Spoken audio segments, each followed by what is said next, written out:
Hi there, it's James Taylor here, keynote speaker on creativity, innovation and future trends.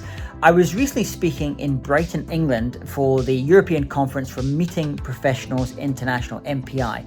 These are the professionals who organize conferences, events, meetings, incentive events all around the world.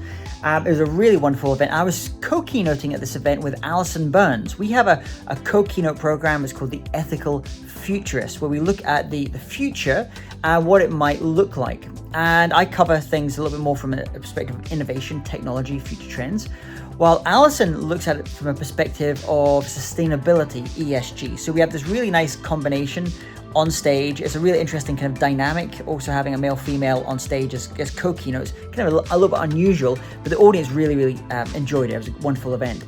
And one of the things that we were talking about, Alison was covering a little bit more about sustainability and thinking about sustainability from a meetings, conferences perspective.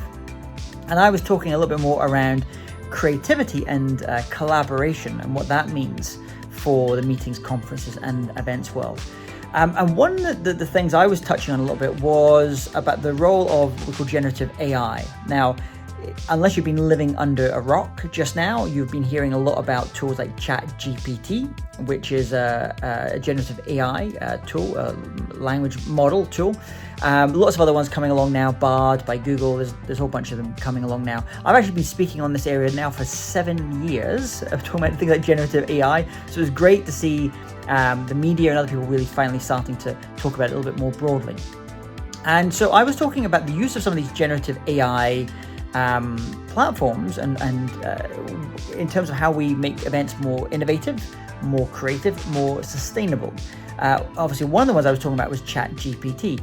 And one thing I noticed a little bit, and I can fall into this myself a little bit as well, is sometimes when we refer to some of these Gen AI tools like ChatGPT, we talk about them as tools in the same way that, say, an artist would talk about a paintbrush or a pen as a tool.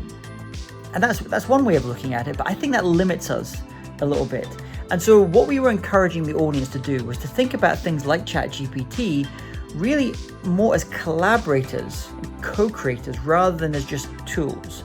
Now, when you think about it from that perspective, when you think about this, in this case ChatGPT, thinking about it as how can I collaborate with this machine, this technology, to help me generate better ideas, more creative ideas, more events, make our events more sustainable, then it makes a kind of subtle shift in what's going on.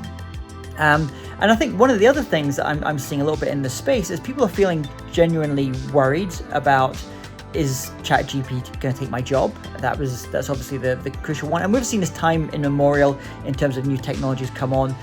Generative AI is a little bit different in that it's really getting very close to what we call the Turing test in terms of its ability to imitate us as humans. But the way that I think about it is I have a slightly different perspective on it, is I actually see this is great. We have a whole new bunch of collaborators that we can work with. Now, that's not to say that they think and want to act the same as human collaborators. Let's say if you have someone, a friend or a colleague that you can bounce ideas off and generate ideas, then that's a type of collaboration, creative collaboration.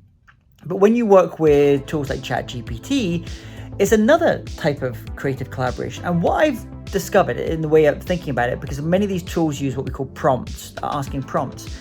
And where I think we have a unique perspective as humans in that creative collaboration with human plus machine is our ability to ask questions.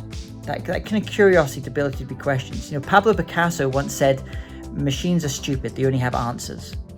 And I think one of the key ingredients for us, if you're working with any of these generative AI platforms, is to think of it as that type of collaborator and think about, well, what is my role in that collaboration? What do I add to that pairing? And I think for humans, our role is to ask questions.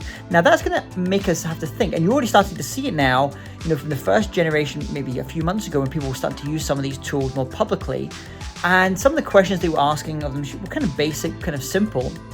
And as we've become better understanding about how these technologies work, people are becoming much more nuanced in the kind of questions that they're asking. They're asking better questions. So think about that just now. Think about in terms of your own work that you're doing, maybe with things like ChatGPT. How can you ask it better questions? I think these are powerful new tools. Yes, they'll take away a lot of jobs, but they also create a lot of new opportunities as well. I think if you're worried just now, you're an executive, you're someone working maybe as a creative professional in one field or the other, I feel, this AI is going to take my job. I think really the person that's going to take your job is a human that's working with these AIs, not necessarily the AI on their own. So hopefully that's useful to you. If you want to learn more about my keynotes and my talks and presentations, other ideas, and also interviews with other guests where we talk about things like AI, generative AI, tools like ChatGPT, then head over to jamestaylor.me. And if you want to learn more about the ethical futurists, you're interested in bringing Alison and myself in to co-keynote at your event about sustainability, about future trends, about innovation, then head over to theethicalfuturists.com. Thanks for watching.